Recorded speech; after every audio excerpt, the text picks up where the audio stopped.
Now, at the time that you got the file, had Kenneth Copeland already been interviewed? He had been. All right. And when you reviewed that, those interviews of Kenneth Copeland, did you endeavor to speak with him anymore, or did you gain more information from the interviews themselves that assisted you in your investigation? Well, as the investigation, as the months went by, I did desire to speak with Kenneth Copeland, but that did not happen. He wasn't willing to speak with me. How many of his interviews did you have at your disposal? Well, I believe there were 3. There's one in particular from June of 2015. That was the 9-hour interview? That would be the 9-hour one, yes. Right. Did you set out to corroborate anything that you found? I'm sorry. Sustained. Yeah, I didn't hear the objection, so that leading. Oh, okay. With respect to the Kenneth Copeland interview, did you take it at face value, everything that you heard in the interviews, or did you do anything to decide how you would treat the information? Well, on listening to the interview and taking notes, I endeavored to corroborate as much of his statement as I could. Okay. Did that involve listening to other interviews and jail calls as well? Yes. Would you tell the jury what other interviews you listened to without talking about what was said in the interviews themselves? Sure. Well, there was the interview of Demeke and Garlington. There was an interview of Quindarius Zachary. And when I say there was an interview,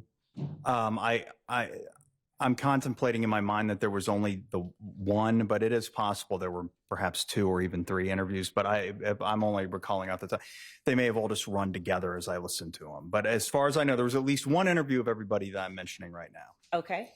And with respect to Quindarius Zachary, did you take part in a 2017 proffer of Quindarius Zachary or include that as a part of your file? I did, and it was recorded. I have it on a disc over here as well. All right.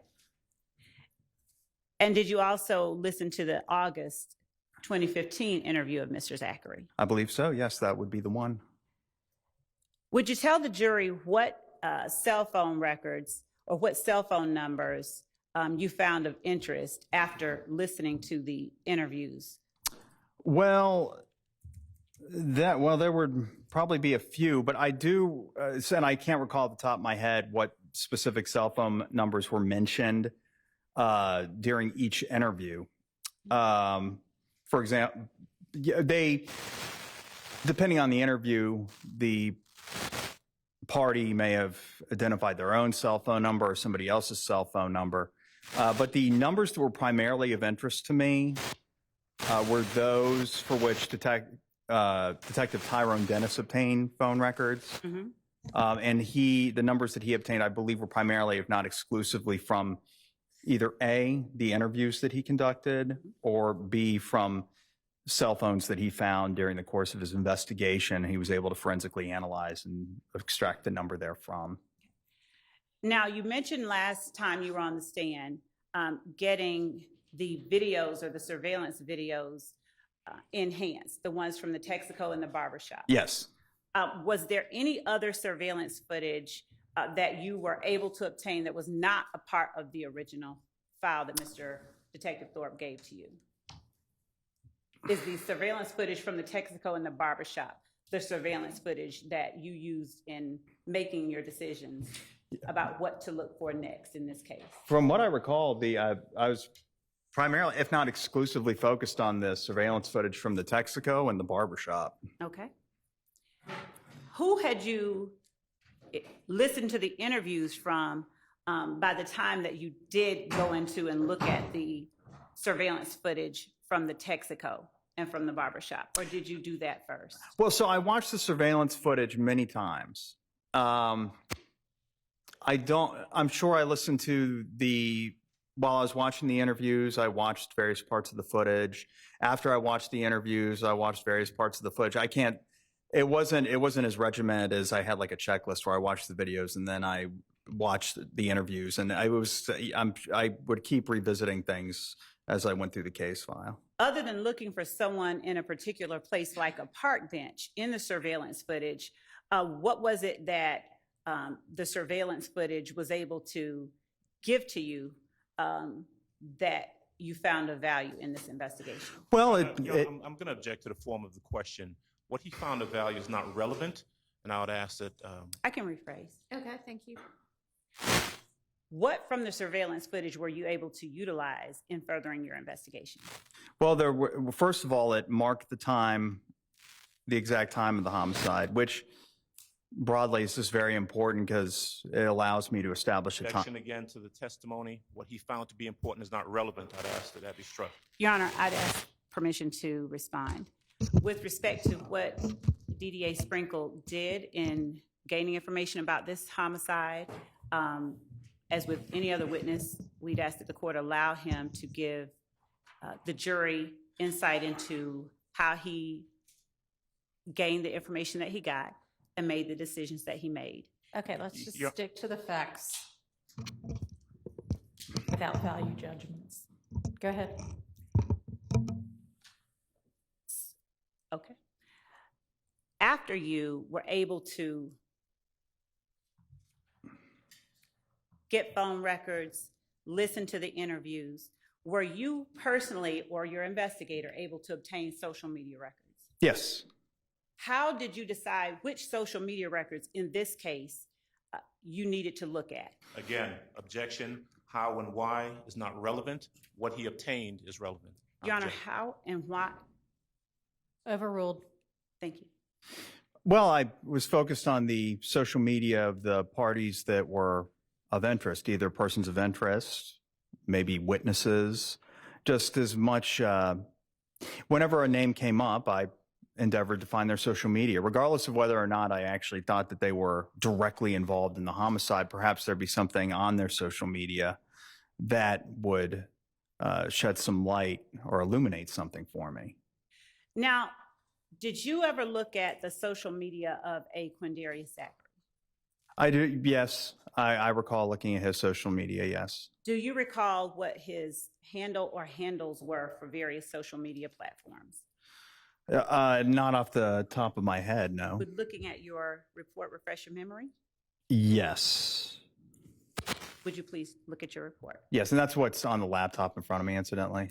Okay. Yeah. I just have it so I can do word searches. All right. I mean, I know he went by the moniker Little D. Okay. Yeah, I mean, unless you can point me to it, I don't know that I actually put a screenshot or an image from Mr. Zachary's, any of his social media in my report. Okay. I'm going to show you what has been marked as State's Exhibit 360 Yankee.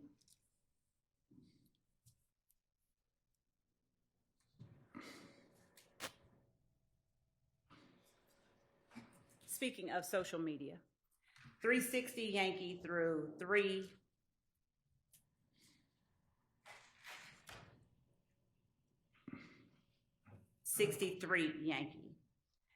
At what point did you begin looking for social media photos related to Javaris Bradford? That would have been, again, I don't know the specific date. But and I don't mean the date. I mean, what was your attention turned to Javaris Bradford? Mr. Bradford caught my interest after, because as I said, I already had phone records belonging to various parties. These were phone records I think were primarily, if not exclusively, obtained by investigator Tyrone Dennis.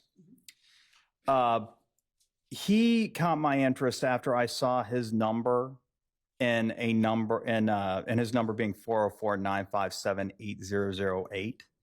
His number I found in the phone records of Quindarius Zachary, Demise McMullen, Kenneth Copeland, and Calvin Treadwell, meaning that I called detail records for those four people. And as I looked through them, I found that in close temporal proximity to the homicide, or maybe not, when I say close temporal proximity, it could be like a day or two within a day or two of the homicide, not necessarily within like 10 minutes. But I saw that he was that number, and I didn't know whose number it was when I first saw it, was a common number between them. In addition to that, when I ran it through the Fulton County Jail inmate call database, I found that another person who was an associate of those 4 people called that number, and that'd be Martinez Arnold. Okay. Martinez Arnold, aka Duke, was an inmate at the Fulton County Jail. So I ran 404-957-8008, which are 404-957-8008 through the Fulton County Jail's inmate call database, and I found 2 calls, I believe, that were placed from Martinez Arnold on the night of the homicide. And I think the first one was at 8:18 p.m., which was an hour after the murder. Mm-hmm. And so after I listened to those calls, I wanted to know a little bit more about Mr. Javaris Bradford. And as part of that process, I found his Instagram page.